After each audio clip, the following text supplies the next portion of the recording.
तो child development pedagogy में चलते हैं, आज का क्लास स्टार्ट होता है हमारा। तो चलिए, सबसे पहले हमको पूरा ये चैप्टर पढ़ना है। आखिर पढ़ना क्या है इसमें, ये भी जानना जरूरी है। देखो टोटल कितने सारे इसमें सब्जेक्ट आ जाते हैं। टोटल आपको चाइल्ड डेवलपमेंट पेडागोगी में इतने सारे टॉपिक्स आपको पढ़ने पड़ेंगे, जो सारा टॉपिक आपको पढ़ाया जाएगा इस क्लास में। ठीक है, तो टोटल आपको जुलाई तक पूरा कंप्लीट करवाया जाएगा आपका क्लास। टोटल आपको यहाँ पर पढ़ना है, बाकी ये सीडीपी का ही नहीं, आपको और भी कई सारे लैंग्वेज 1 लैंग्वेज 2 टोटल आपके आ जाते हैं, तो उन सभी को आपको पढ़ाया जाएगा। पहले आज चलिए पहला क्लास में हम चलते हैं सीडीपी के लेकर। तो सबसे पहला जो इसमें टॉपिक निकल के आता है, नोट्स के हिसाब से हम प्रॉपर पढ़ना है, तो बाल विकास एवं शिक्षण शास्त्र की बात कर लेते हैं। तो सबसे पहला टॉपिक इसमें जो हमें पढ़ना है, वो पढ़ने को मिलता है हमें वृद्धि एवं विकास के बारे में, यानी ग्रोथ एवं डेवलपमेंट के बारे में। तो फर्स्ट क्लास रहने वाला है नोट्स के हिसाब से। तो आइए स्टार्ट करते हैं हम। देखो विकास क्या है ये जरूरी है। ग्रोथ एंड डेवलपमेंट का मतलब ये होता है कि देखो विकास क्या है। विकास एक ऐसी प्रक्रिया है जो सतत चलती रहती है, सही बात है, और जिसमें गुणात्मक परिवर्तन एवं परिणात्मक मात्रात्मक परिवर्तन दोनों शामिल होते हैं। यानी हम ऐसे कह सकते हैं कि वृद्धि यानी ग्रोथ, तो ग्रोथ है, और एक डेवलपमेंट यानी विकास है। तो ग्रोथ एक परिपक्वता यानी मैच्योरिटी के बाद रुक जाती है, सही बात है। मैच्योरिटी, जब आप मैच्योर हो जाते हैं उसके बाद आपकी जो है ग्रोथ रुक जाती है। चाहे आप खुद की बात कर लो, आपकी हाइट बढ़ना रुक जाती है। एक डेवलपमेंट है गर्भ से मतलब गर्भ से कब्र तक की, वॉर्म टू टॉम तक, मतलब जब आप बच्चे पैदा होता है तब से लेकर आपका मरते दम तक आपका डेवलपमेंट कुछ ना कुछ होते रहता है, कुछ ना कुछ होते रहता है। तो विकास ये आपका कहलाता है, यानी डेवलपमेंट ये कहलाता है। बाकी आपका जो है इसका रिकॉर्डिंग क्लास भी आपको मिल जाएगा, सेव रहेगा हमेशा। रिकॉर्डिंग में भी कोई दिक्कत वाली बात होने वाली नहीं है। तो आइए आगे पढ़ते हैं। अब यहाँ पर जो हम टॉपिक पढ़ने वाले हैं वो है हमारा क्वालिटेटिव चेंज, यानी गुणात्मक परिवर्तन। देखो गुणात्मक परिवर्तन यानी क्वालिटेटिव चेंज का मतलब क्या है कि कार्यशैली यानी वे ऑफ डूइंग समथिंग, कार्य क्षमता यानी ability do something, emotional understanding etcetera etcetera. तो देखो परिणात्मक परिवर्तन यानी क्या कहलाता है कि क्वांटिटिव चेंज, यानी जैसे हमारे शरीर में हाइट की चेंजिंग होती है, वेट बढ़ता है, शेप की चेंजिंग होती है, पतला से मोटा। तो the development change are progressive, orderly, sequential. ठीक है, तो यानी हम कह सकते हैं कि सतत का अर्थ ये है लगातार चलना, अर्थात पीछे की अवस्था पर पुनः ध्यान नहीं देना। ठीक है, नॉट रिवर्सिबल पुट मॉडिफेबल। तो ये चीजें जो है आपके सतत कहलाती है। और क्वांटिटेटिव चेंज यानी हमारे जो मतलब कह सकते हो कि चेंजिंग हो रहा है, चाहे बात करें आपका हाइट में, वेट में, शेप में, तो ये सब चीजें क्वांटिटेटिव चेंज कहलाता है। अब देखो विकास क्या मतलब है। विकास का मतलब है डेवलपमेंट। ग्रोथ समझ चुके हो क्या क्या, हाइट में, वेट में, शेप में ग्रोथ होता है। डेवलपमेंट का मतलब यह है कि मानसिक पक्ष, सामाजिक पक्ष में, सापेक्षिक पक्ष में, इत्यादि चीजों में। यानी विकास क्या है कि शारीरिक विकास आपका, ज्ञान संबंधी आपका विकास होता है, बुद्धि होता है, मानसिक विकास होता है, संज्ञानात्मक विकास होता है, सामाजिक विकास होता है, सांवेगिक विकास होता है। तो विकास जो है आपके कई सारे होते हैं आप में। वही बात कर लेते हैं। देखो एक है ब्रॉड डोमिनेंस ऑफ डेवलपमेंट, यानी इसमें चार चीजें जो आपको पढ़नी पड़ती है। एक होता है फिजिकल डेवलपमेंट, एक क्वानिटेटिव डेवलपमेंट, एक सोशल डेवलपमेंट, एक इमोशनल डेवलपमेंट। यानी हम इसको कह सकते हैं PCSE। ये देखो emotional development, physical development, cognitive development, वही सोशल डेवलपमेंट। तो ये एक तरह साइकिल के थ्रू है। ठीक है, साइकिल टाइप का है। तो हम इसे PCSE से याद रखते हैं, ये एक ट्रिक के हिसाब से। चलिए आगे समझते हैं। अब देखो फिजिकल डेवलपमेंट हम समझ रहे थे, फिजिकल डेवलपमेंट पहला है। तो फिजिकल डेवलपमेंट का मतलब क्या होता है। जैसे फिजिकल डेवलपमेंट में हमारा हाइट बढ़ता है, वेट बढ़ता है, साइज है, शेप बढ़ते हैं। जैसे देखो बच्चे हो, फिर बड़े हुए, बड़े हुए, बड़े हुए, बड़े हुए, तो इस तरह से फिजिकल डेवलपमेंट ये कहलाता है। वही मोटर डेवलपमेंट, यानी इसमें स्पीड, एक्यूरेसी, प्रेसियंस, ये सब चीजें, यानी गति संबंधी पक्ष जो शारीरिक विकास से संबंधित होता है उसे, जैसे ग्रोस मोटर स्किल हो गया, फाइन मोटर स्किल हो गया। अब ग्रोस मोटर स्किल मतलब क्या है, तो ग्रोस मोटर का मतलब होता है कि स्थूल गतिक कौशल, स्थूल गतिक कौशल। यानी इसमें क्या होता है, बड़ी यानी मसल्स हमारी बढ़ती है, आर्म्स की मसल जो है वो हमारी बढ़ती है, लेग्स की मसल हमारी बढ़ती है, तो ग्रॉस मोटर है। वही फाइन मोटर मतलब क्या है, सूक्ष्म गतिक कौशल। इसमें छोटी छोटी मसल से आंखों की जैसे मांसपेशियां हो गई, हाथों की मांसपेशियां हो गई, ये सब फाइन मोटर हैं जो ग्रोथ होती है। वही gross motor skill, gross motor skill का मतलब है जैसे स्थूल गति कौशल, जिसमें घुटनों के बल चलना, खड़े होकर चलना, दौड़ना कूदना, वॉकिंग रनिंग जंपिंग, ये सब चीजें हमारे ग्रॉस मोटर स्किल में आती है। तो ये टॉपिक पहला ही आपका ग्रोथ एंड डेवलपमेंट का चैप्टर है जो ये सारी चीजें आपको पढ़नी है। ठीक है। तो देखो फाइन मोटर स्किल अब क्या है, यानी सूक्ष्म गति कौशल क्या है। जैसे इसमें क्या है कि उंगली और अंगूठे के जरिए कुछ उठाना। ठीक है, यानी इसमें इसमें क्या होता है, ये याद रखना, छोटी छोटी मसलें होती है, छोटी छोटी मसलें होती है, मसल्स होती है। वही रेत में पैर की उंगलियां घुमाना, जैसे ड्राइंग पेंटिंग राइटिंग काजल लगाना, ये सारी चीजें कैसे करते हो, तो वो छोटी छोटी मसले मसल्स होती है जिसके वजह से आंखों की मांसपेशियां जैसी हो गई, ये सब फाइन स्किल है। वही कॉग्निटिव डेवलपमेंट क्या कहलाता है, तो इसे हम संज्ञानात्मक पक्ष कहते हैं। इसमें विकास से अर्थ मानसिक क्षमताओं के विकसित होने से संज्ञान का अर्थ दिमाग बौद्धिक क्षमताओं का विकास, ये सब चीजें। जैसे कॉग्निटिव डेवलपमेंट का मतलब ये है कि सोचना, तर्क, कल्पना, मेमोरी, भाषा विज्ञान, ये सारी चीजें जो है आपके कॉग्निटिव डेवलपमेंट में आती है। जिससे ये सारी चीजें आपके ब्रेन में होती है, आप सोचते हो ब्रेन से, तर्क करते हो ब्रेन से, कल्पना करते हो, मेमोरी आपके ब्रेन में, भाषा विकसित होती है थ्रू ब्रेन। तो ब्रेन एक लेफ्ट ब्रेन होता है, एक राइट ब्रेन होता है, याद रखना। ब्रेन को अगर दो भागों में बांट दो, एक लेफ्ट ब्रेन एक राइट ब्रेन, सबको पता है। तो देखो इसमें क्या है, लेफ्ट ब्रेन में जिसमें हमको लॉजिकल चीजें समझते हो, यानी हम साइंस मैथ लैंग्वेज समझते हो। राइट ब्रेन में हमें ड्राइंग म्यूजिक डांस ये सब चीजों का ख्याल आता है। तो ये है कॉग्निटिव डेवलपमेंट, और यहाँ पर ब्रेन का विकसित होना, विकास होना कहलाता है। अब समझो, चार चीजें हैं, चारों का समझना है। अब है एक चौथा, सॉरी तीसरा, सोशल डेवलपमेंट। तो सोशल डेवलपमेंट का मतलब यह है कि समाज के अंतर्गत निहित नियमों का अनुपालन करना, यानी मॉरल डेवलपमेंट इसी से संबंधित है। जैसे हम कह सकते हैं कि the process of learning adapting and initialing the value norm socially approved way of behaviour is known as socialisation. ठीक है। तो एक सबसे पहले यहां पर जानना है कि समाज के जो अंतर्गत निहित नियमों का अनुपालन ही करना मॉरल डेवलपमेंट कहलाता है। यानी अब एक देखो, एक है इमोशनल डेवलपमेंट। इमोशनल डेवलपमेंट का मतलब ये है, सोशल डेवलपमेंट में सब मिलके क्या कर रहे हो आप, एक बच्चे हो या फिर कोई बच्चा है, बच्चा खेलता है, ठीक है, वो और दूसरे बच्चे के साथ खेल रहा है, तो उसमें डेवलपमेंट तो हो रही है, समाज के साथ डेवलपमेंट होना। इमोशनल डेवलपमेंट का मतलब क्या होता है कि जैसे रैत के अनुसार संवेग या फिर भावना है जो हमारे अंदर रंग भरती है। ठीक है। तो इमोशन की वजह से डेवलपमेंट होता है हमारे शरीर में काफी।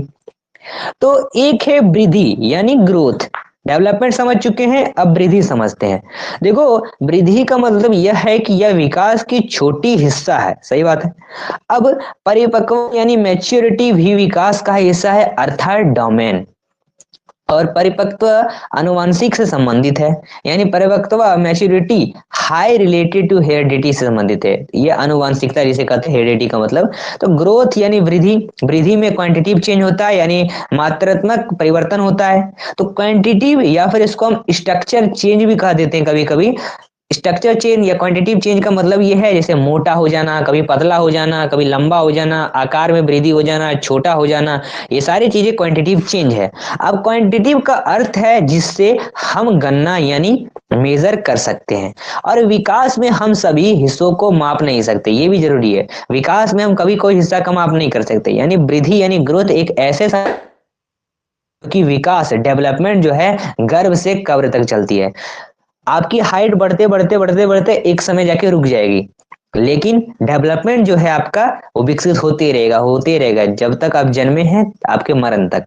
देखो वृद्धि को एक यूनिट, यूनिट में क्या क्या आ जाता है, जैसे केजी, इंचेस, सेंटीमीटर इत्यादि चीजें, इनके तहत मेजरमेंट किया जाता है, मापा जाता है। जबकि विकास के हर पहलू को नहीं माप सकते हम। तो विकास का केवल आंकलन यानी असेसमेंट किया जा सकता है, मापा नहीं जा सकता हर पहलू को।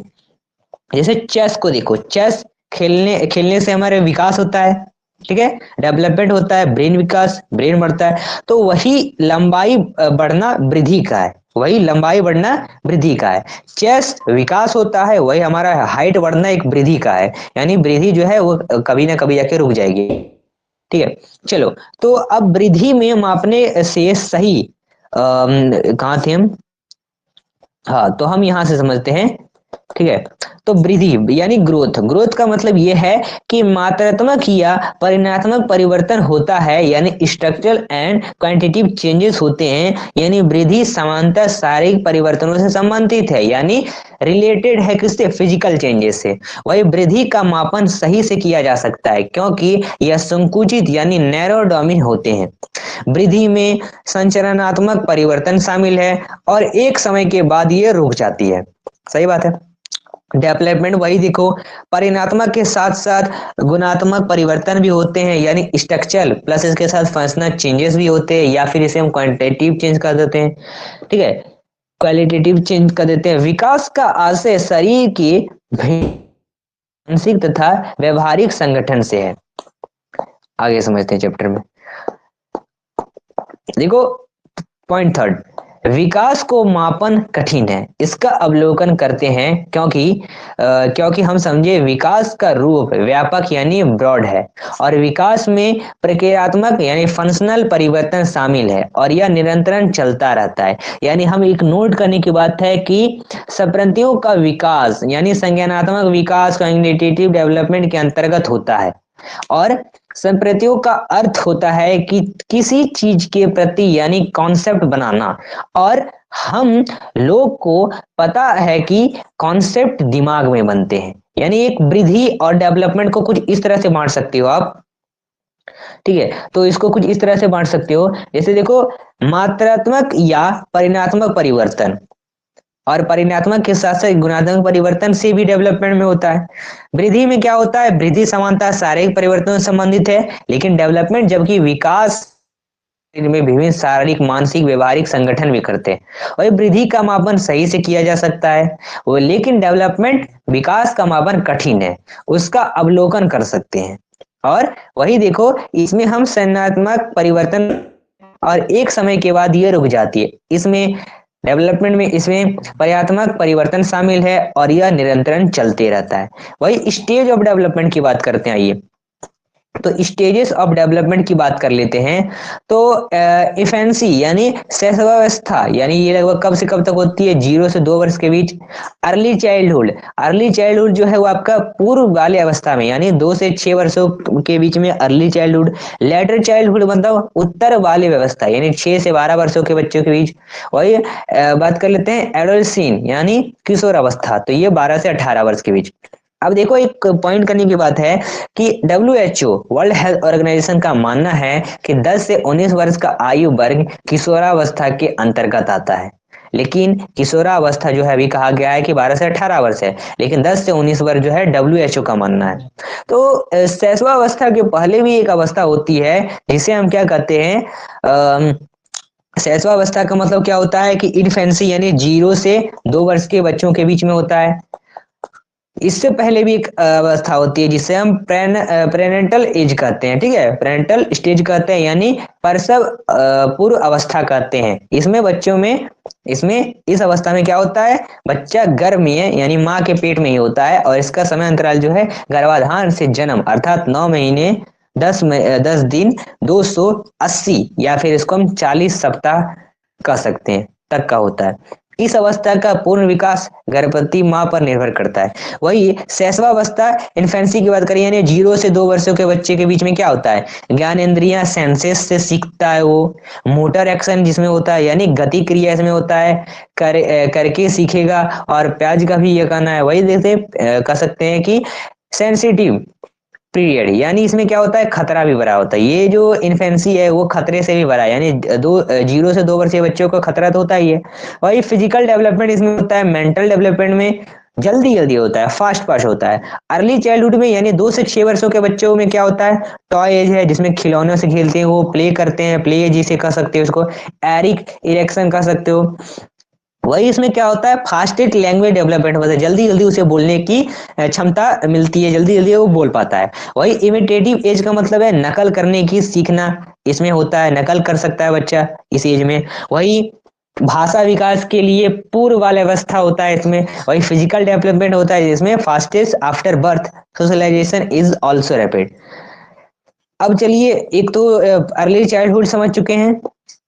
अब लेटर चाइल्डहुड का मतलब ये है उत्तर वाला अवस्था, यानी 6 से 12 वर्षों के बच्चों के बीच में क्या होता है, इसमें गैंग एज होता है, और टोली अवस्था जिसे कह देते हो।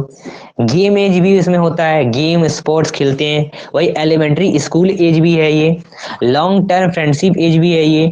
फिजिकल डेवलपमेंट जल्दी, लेकिन इसमें फिजिकल डेवलपमेंट स्लो होता है थोड़ा। और वही सीडो मैच्योरिटी, मिथ्या परिपक्व, इसमें होता है। मोटर डेवलपमेंट जल्दी जल्दी होता है। लेटेंसी स्टेज जो है वो आपका फ्रायड होता है। वही बात कर लेते हैं इंडस्ट्री वर्सेस इंफीरियोरिटी इरेक्शन जिसे कह दोगे। वही कॉन्सेक्रेट यानी ऑपरेशनल जिसे हम पियागेट कहते हैं। तो एक होता है किशोरावस्था, यानी किशोरावस्था में लगभग जो है 12 से 18 का लो, या फिर डब्ल्यू के हिसाब से 10 से 19 का लो वर्ष के एज के बच्चे। इसमें क्या होता है, परिवर्तन का काल है, संक्रमण इसे काल जिसे कह दे तो इसमें गोल्डन पीरियड ये कहलाता है जिसका, ठीक है। किशोरावस्था जो है जिसे हम गोल्डन पीरियड कहते हैं, इसी में बच्चा सीखता है। वही स्ट्रीज एंड स्टॉर्म का लो, यानी तनाव और तूफान इसी में आता है बच्चे को। लीडरशिप स्किल बढ़ता है, लैक इमोशनल स्टेबिलिटी बढ़ता है। वही आइडेंटिटी क्रेसाइज का अर्थ, यानी बच्चा यह ढूंढ रहा है मैं हूं कौन, एरिक इरेक्शन के अनुसार। वही ब्रिज पीरियड ये है, ठीक है। ये किशोरावस्था है। और वही स्प्रिंग सीजन यानी बसंत ऋतु जिसको हम कह लो, यानी इसको इस तरह समझ सकते हो कि चाइल्डहुड, ठीक है। चलिए, चाइल्डहुड, ब्रिज यानी पुल, एडल्टहुड जिसे हम किशोरावस्था कह देंगे, ये तीनों जो है आपका एडोल मतलब किशोरावस्था में है। And nature heredity statics, nature environment dynamic. नहीं समझे, ऐसे समझते हैं दोस्तों। एडिप्टिव नहीं इसमें होता है, यानी हेरिडिटी प्लस इन्वायरमेंट। हेरिडिटी होता है, हेरिडिटी इसमें बढ़ती रहती है, इन्वायरमेंट नो। हेरिडिटी नहीं, लेकिन इन्वायरमेंट इसमें होते हैं। अर्थात आनुवंशिकता और वातावरण विकास में बराबर के हकदार। वही हेरिडिटी इसमें फिक्स्ड है, स्टैटिक भी फिक्स्ड है यानी अस्थाई है। इसमें डायनेमिक होती है, चेंजेस होती है, चेंजेबल होती है, परिवर्तनशीलता होती है एनवायरनमेंट में। तो ये सब चीजें इसमें पढ़नी पड़ेगी हमें। चलिए, अब प्रिंसिपल डेवलपमेंट की बात करते हैं। प्रिंसिपल डेवलपमेंट क्या कहलाता है, तो डेवलपमेंट इज कंटिन्यूअस, यानी डेवलपमेंट जो है वो सतत है। सही बात है, डेवलपमेंट तो बढ़ती रहेगी। तो डेवलपमेंट एक क्या है, क्रमिक भी है, ऑर्डरली भी है। अब रेट ऑफ डेवलपमेंट की बात करते हैं, विकास की दर भी अलग अलग पर्सन में अलग अलग होती है। वही सामान्य से विशिष्ट में बनते हो। वही बात कर लेते हैं। तो ये आपको पढ़ना पड़ेगा। जैसे कि देखो, प्रिंसिपल ऑफ डायरेक्शन की बात करें, डायरेक्शन यानी दिशा, दिशा सिर से टॉय तक, पैर तक, इसे हम सिरोधमुखी कह देंगे। चलिए, यानी जन्म के समय बच्चों का सिर शरीर का 1/4 भाग यानी 25% का होता है, ठीक है। अब इंडिविजुअल डिफरेंस की बात करते हैं, व्यक्तिगत भिन्नताएं। तो इंडिविजुअल डिफरेंस दुनिया की प्रत्येक प्रजातियों में पाई जाती है, कोई प्रजाति समान नहीं होती है। उदाहरण के लिए दो बंदर भी एक जैसे नहीं दिखते हैं, और उनमें किसी न किसी स्तर पर भिन्नताएं आवश्यक की पाई जाती है, ठीक है। यानी ये क्या कहलाता है, व्यक्तिगत विभिन्नता कहलाता है। तो आप इसको आराम से पढ़ लेना भाई, ये नोट जो है आपको स्टडी मटेरियल वाले ऑप्शन में देखने को मिल जाएगा। अब बेसिक, अब इंडिविजुअल डिफरेंस की बात करो, जिसमें वृद्धि होती है, अभिक्षमता होती है, रुचि मिलती है, व्यक्तिगत मूल्य, ये सारी चीजें आपको पढ़नी पड़ेगी, ठीक है, पड़ेगी। तो अब यहाँ पर तो आज का यहाँ पर क्लास जो है आखिर यहीं तक हम नोट्स के हिसाब से पढ़ते हैं। अब चलिए हम लगाएंगे सेट, ठीक है। अभी तक हमने यहाँ तक पढ़ा, ये नोट्स के हिसाब से पढ़ा। अब चलिए कल के क्लास में जो है आपको 8 बजे रेडी रहना है। कल के क्लास में हम जो है आगे का ये चैप्टर पढ़ेंगे।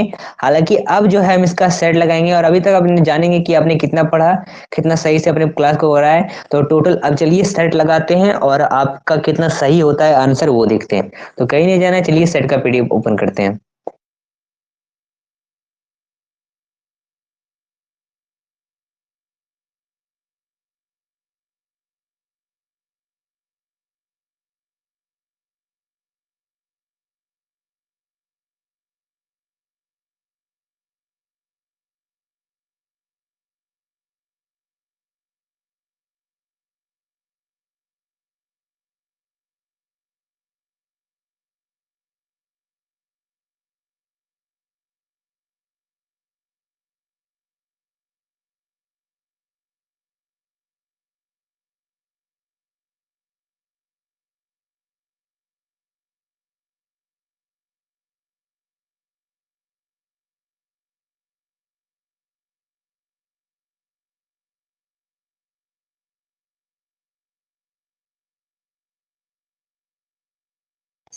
पहला क्वेश्चन स्क्रीन पर देख लीजिए।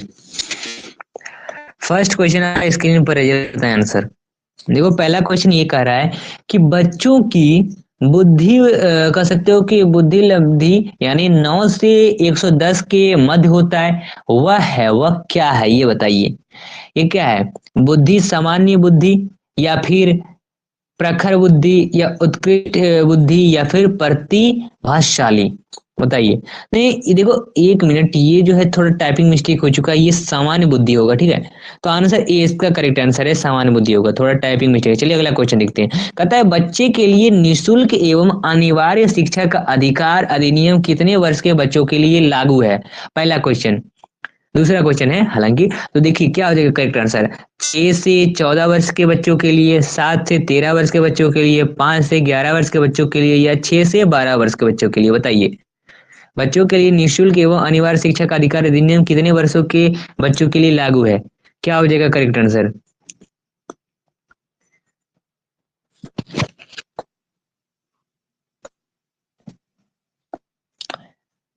Answer is the right answer जो है, इसका राइट आंसर जो होगा ए नंबर होगा करेक्ट आंसर, ठीक है। एक नंबर करेक्ट आंसर, लगभग 6 से 14 वर्ष के बीच में। आपको आंसर ए बी सी या फिर डी में लगाना है, ठीक है, इस तरह से लगाना है। चलिए अगला क्वेश्चन। अगला क्वेश्चन देखते हैं। अगला क्वेश्चन ये कहता है कि एक बच्चे की बुद्धि और विकास के अध्ययन की सर्वाधिक अच्छी विधि कौन सी है? मनोविश्लेषण विधि, तुलनात्मक विधि, विकासीय विधि, या सांख्यिकी विधि? क्या आ जाएगा करेक्ट आंसर?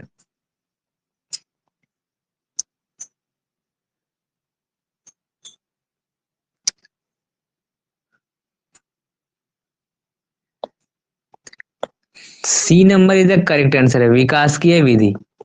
अगला क्वेश्चन। गार्डनर ने 7 बुद्धि का अधिमान निर्धारित किया, इनमें से कौन सा नहीं किया? बताइए।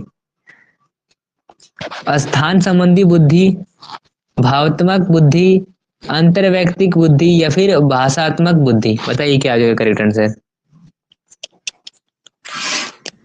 4 नंबर का correct answer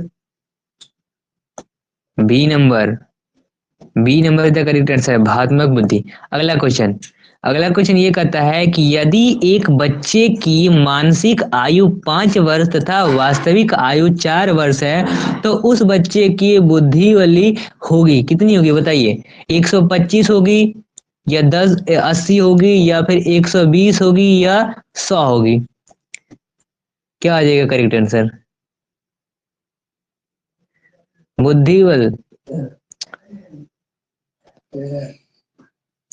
answer is A number 125। अगला क्वेश्चन। अगला क्वेश्चन कहता है कि मनोविज्ञान शिक्षा का आधारभूत विज्ञान है, यह किसने कहा था? वीएन झा ने, स्किनर ने, डेविस ने, या फिर वुडवर्थ ने? बताइए क्या हो जाएगा करेक्ट आंसर? मनोविज्ञान शिक्षा का आधारभूत विज्ञान है,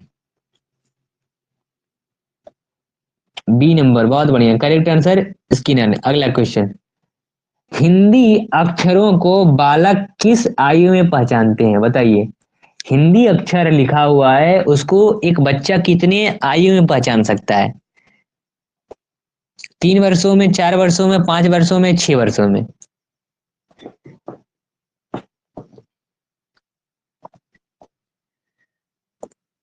सी नंबर, बहुत बढ़िया, 5 वर्षों में।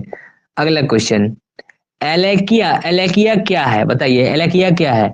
पढ़ने की अक्षमता है, लिखने की अक्षमता है, सीखने की अक्षमता है, या फिर सुनने की अक्षमता है? बताइए। एलेकिया। ए बी सी या डी?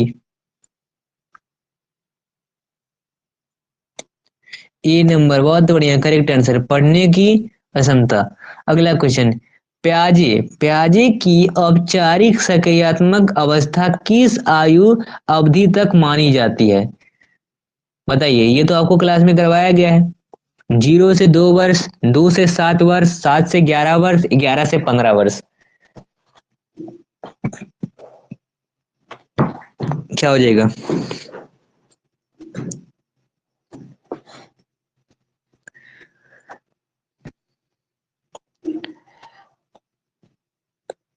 नहीं, आंसर होगा D number is the correct answer.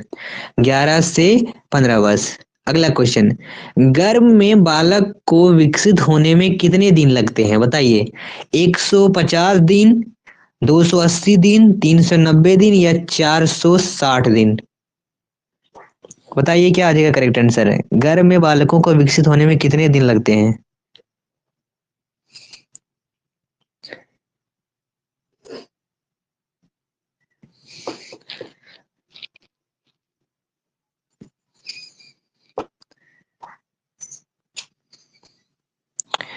Answer क्या होगा? Answer is the correct answer, B number is the correct answer.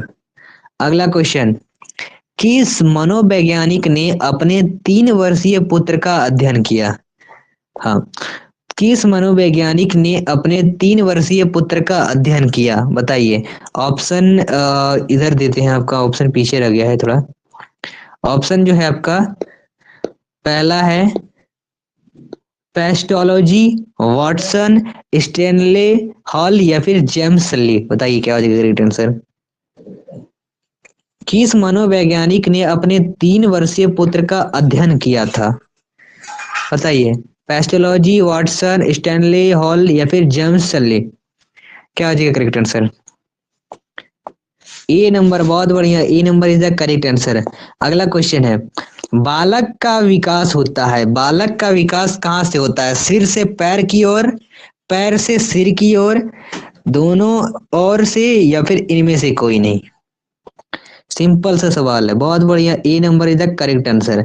अगला क्वेश्चन, विकास के संबंध में कथन गलत है, गलत कथन कौन सा है? कि विशिष्ट से समान की ओर सार्वभौमिक प्रक्रिया है, या दिशा सिर से पैर की ओर है, या वर्तुलाकार गति है। विकास में संबंधी गलत कथन पूछ रहा है। सिंपल सा सभी को आंसर आ जाना चाहिए।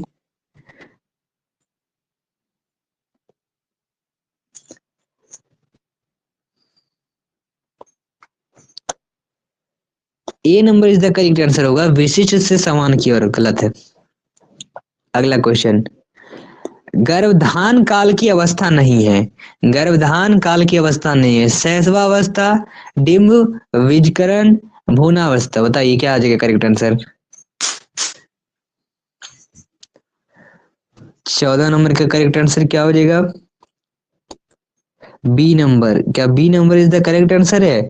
बी नंबर का नहीं होगा करेक्ट आंसर, ए नंबर होगा शैशवावस्था।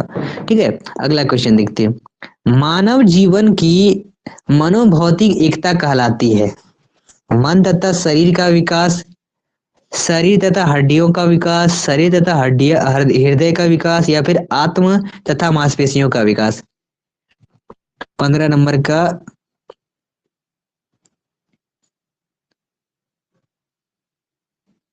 देखो 14 नंबर का जो है गर्भधान काल की अवस्था नहीं है, गर्भधान जो है वो आपका शैशवावस्था कहलाएगा। ठीक है, शैशवावस्था कहलाएगा।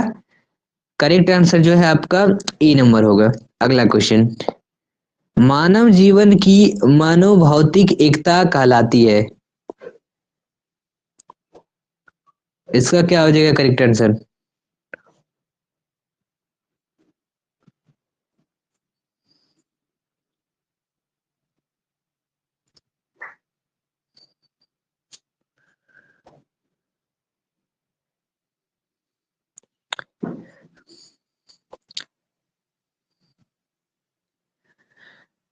B number. क्या B number is the correct answer है?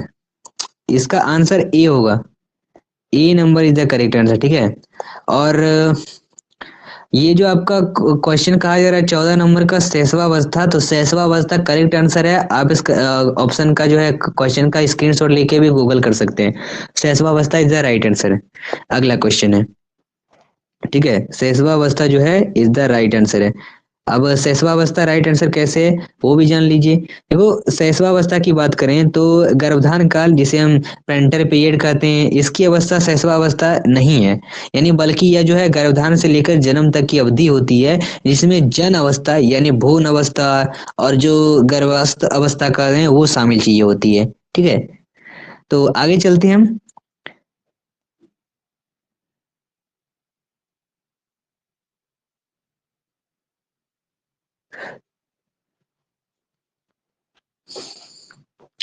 चौदह नंबर का आंसर आपको समझा दिया गया है। ठीक है, 14 नंबर का आंसर एक बार फिर से आपको समझा देते हैं, 14 नंबर का क्यों नहीं होगा, जैसे बता देते हैं। देखिए, जैसे एक गर्भाधान काल, जिसे हम प्रेंटल एज कर देते हैं, प्रेंटल पीरियड कर देते हैं, यानी इस अवस्था में क्या होता है कि शैशवा अवस्था यानी इन्फेंसी नहीं होता है। और यह जो है गर्भधान से लेकर जन्म तक की अवधि होती है, जिसमें जनन अवस्था यानी जिसे हम भ्रूण अवस्था कर देते हैं, और जो गर्भावस्थ अवस्था है वो शामिल होती है, जिसमें हम प्रेंटल एज, इन्फेंसी, ये सब चीजें कहलाती। ठीक है, चलिए, तो 15 नंबर का आंसर हो चुका है। अब 16 नंबर का क्वेश्चन की ओर बढ़ते हैं। इसका ए नंबर होगा, गर्भ में सर्वप्रथम निर्माण होता है। बताइए, गर्भ में सर्वप्रथम निर्माण क्या होता है? गर्भ में सर्वप्रथम निर्माण क्या होता है? तो ऑप्शन क्या क्या करेक्ट आंसर हो जाएगा इसका? पैर आंसर होगा, या फिर और ऑप्शन है पीछे रह गया है, सिर होगा, घड़ होगा, या सभी का? सभी का। बताइए क्या हो जाएगा करेक्ट आंसर? यानी गर्भ में सर्वप्रथम किसका निर्माण होता है बच्चे का? पैर होता है, सिर होता है, घड़ होता है, या फिर सभी का? तो आंसर होगा आपका सिर। ठीक है, चलिए अगला क्वेश्चन, जन्म के समय शिशु में कितनी हड्डियां होती है? जन्म के समय शिशु में कितनी हड्डियां होती है? 206, 370, 330, या 230, या फिर 270, या फिर 320? नहीं नहीं, 206 नहीं होगा। जन्म के समय पूछ रहा है, तो जन्म के समय शिशु में कितनी हड्डियां होती है? तो वो होती है लगभग 270। ये 206 तो 1-2 साल के बाद 3 साल के बच्चों में पाई जाती है। तो अभी जो है 206, वो 206 भी बात कर लेते हैं, वो तो आपका मतलब ह्यूमन में कालो होती है। ठीक है, हाँ, जो ह्यूमन है मतलब एडल्ट एज के, उन सभी में पाई जाती है। बाकी 300 जो हड्डियां होती है वो लगभग 2 से 3 साल के बच्चों के बीच होती है। तो 270 जो है हड्डियां जन्म के समय होती है बच्चों का। बात कर लेते हैं बालक। ठीक है, बालक अपनी माँ को पहचानना प्रारंभ कर देता है, कब कर देता है? 6 माह के बीच, 8 माह के बीच, 9 माह के बीच, या 3 माह के बीच? क्या हो जाएगा करेक्ट आंसर? बालक अपनी माँ को पहचानना प्रारंभ कर देता है कब? 6 माह। क्या 6 इसका करेक्ट आंसर है? नहीं, तो इसका आंसर जो हो जाएगा वो हो जाएगा 3 माह। बालक अपनी माँ को पहचानना प्रारंभ कर देता है 3 माह के बीच। अगला क्वेश्चन, बालक के जन्म के समय शिशु के मस्तिष्क का भार कितना होता है? 300 ग्राम, 350 ग्राम, 400 ग्राम, या 450 ग्राम? बालक के जन्म के समय शिशु के मस्तिष्क का भार कितना होता है, कितना वेट होता है? 350, बहुत बढ़िया। 350 is the correct answer.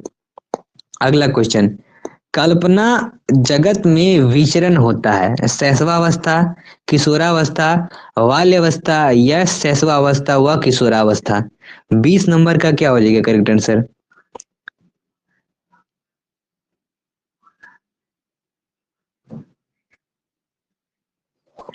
D number is the correct answer. अगला क्वेश्चन, बालक मुख्य मुख्य मुख्य मुख हो गया दोबारा, हाँ, तो बालक मुख्य मुख्य रंगों की पहचान कर लेता है। बालक जो है मुख्य मुख्य रंगों की, अलग अलग रंगों की पहचान कर लेता है, कब कर लेता है? 5 वर्ष का जब होता है, 2 वर्ष का जब होता है, 3 वर्ष का, या डी ऑप्शन देख लो, 4 वर्ष का। ठीक है, 4 वर्ष। तो करेक्ट आंसर जो है 5 वर्ष। बहुत बढ़िया, A number is the correct answer. अगला क्वेश्चन की ओर बढ़ते हैं। अगला क्वेश्चन क्या कहता है? अगला क्वेश्चन ये कहता है कि छोटे छोटे वाक्यों को बोलना तथा 3 पहियों की साइकिल चलाना, यह कार्य किस अवस्था में होता है? शैशवावस्था, बाल्यावस्था, किशोरावस्था, या प्रौढ़ावस्था? बताइए क्या हो जाएगा करेक्ट आंसर? नहीं, A number is the correct answer होगा। छोटे छोटे वाक्यों को बोलना तथा 3 पहियों की साइकिल चलाना, ये किशोरावस्था कैसे हो सकता है? छोटे छोटे का वाक्य ही, अभी आप किशोर अवस्था के बच्चे को देखो तो वो छोटे छोटा वाक्य कहाँ बोलता है? तो बड़े बड़े लाइन्स बोल सकते हैं, अच्छे से बोल सकते हैं। ठीक है, वही देख लेते हैं, निम्न में से किस घटना की ओर बालक सर्वप्रथम आकर्षित होना प्रारंभ करता है?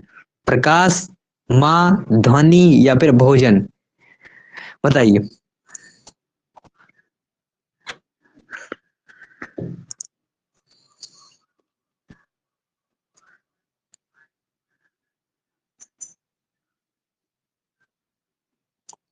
कोई बात नहीं, छोटे छोटे इग्नोर कर दिए थे, कोई बात नहीं है। चलिए, निम्न में से किस घटना की ओर बालक सर्वप्रथम आकर्षित होना प्रारंभ कर देता है?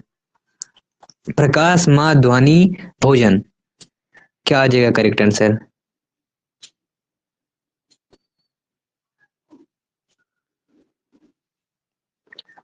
Answer is A number. A number is the correct answer. ठीक है, A number is the correct answer, प्रकाश की ओर। अगला क्वेश्चन। बालक की जिज्ञासा को किया जाना चाहिए। बालक की जिज्ञासा को किया जाना चाहिए दमन, शांत, उत्तेजित, सक्रिय? बताइए। बालक की जिज्ञासा को क्या किया जाना चाहिए? दमन, शांत, उत्तेजित, सक्रिय?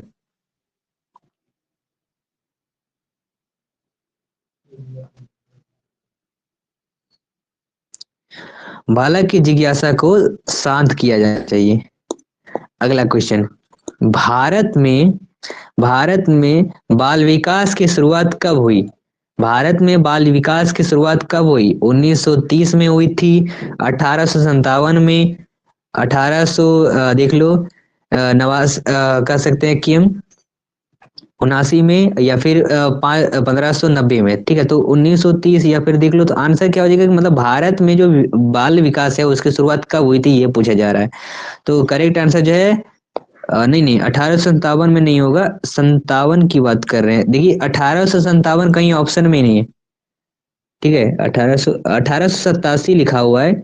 सॉरी फॉर माय मिस्टेक, 1887 लिखा है। तो आंसर जो होगा उसका ए नंबर होगा, 1930। ठीक है, भारत में बाल विकास की शुरुआत हुई थी 1930 में। अगला क्वेश्चन देखते हैं। किशोर अवस्था में सामाजिक विकास पर जिसका प्रभाव नहीं पड़ता है वह निम्न में कौन सी है? रुचियां, आवश्यकताएं, असुरक्षा, अभिवृत्ति? क्या हो जाएगा करेक्ट आंसर? किशोर अवस्था में सामाजिक विकास पर जिसका प्रभाव नहीं पड़ता है वह निम्न में से कौन सी है? आंसर जो हो जाएगा 26 नंबर का करेक्ट आंसर, असुरक्षा। अगला क्वेश्चन देखते हैं। किशोर अवस्था में चरित्र निर्माण में से अवस्था संबंधित है वह निम्न में से है? परंपराओं को धारण करने की अवस्था, या फिर और ऑप्शंस हैं, आधारहीन आत्मचेतना अवस्था, आधारयुक्त आत्मचेतना अवस्था, या फिर सर्व केंद्रित अवस्था? क्वेश्चन कहा जा रहा है कि किशोर अवस्था में चरित्र निर्माण से जो अवस्था संबंधित है वह निम्न में कौन सी है? तो आंसर जो हो जाएगा आधारहीन आत्मचेतन अवस्था। ठीक है, आधारहीन आत्मचेतन अवस्था, तो बी नंबर है करेक्ट। अगला क्वेश्चन देखते हैं। विकास व्यक्त में नवीन विशेषताएं और योग्यताएं फर्स्ट फ्रूटिट करता है, यह कथन किसका है? हॉर्लॉक्स का, जेम ड्रेवर का, मैरूगुल का, या फिर मुनरो का? बताइए। आंसर इज ए नंबर, हार्लॉक का। अगला क्वेश्चन। किशोरावस्था एक नया जन्म है, उसमें मतलब कह सकते हो कि उच्चतर और श्रेष्ठतर मानव विशेषताओं का जन्म होता है, यह कथन किसने कहा था? जॉन एंड सिप्सन ने, या फिर कैसल ने, स्टैनली हॉल ने, या फिर गिडफ्रे ने? बताइए क्या हो जाएगा करेक्ट आंसर?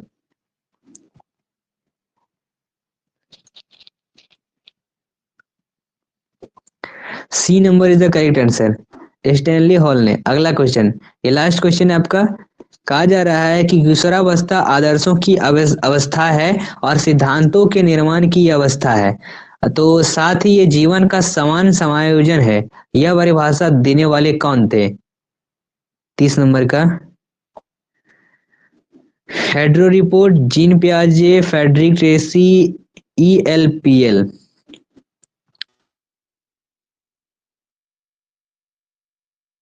जी, चलिए, तो यहाँ तक आपका सेट खत्म होता है। ये सेट का पीडीएफ जो है वो स्टडी मटेरियल वाले देखने को मिल जाएगा। नोट्स जो है वो भी आपको स्टडी मटेरियल वाले ऑप्शन में देखने को मिल जाएंगे, तो आप इसको डाउनलोड कर लेना।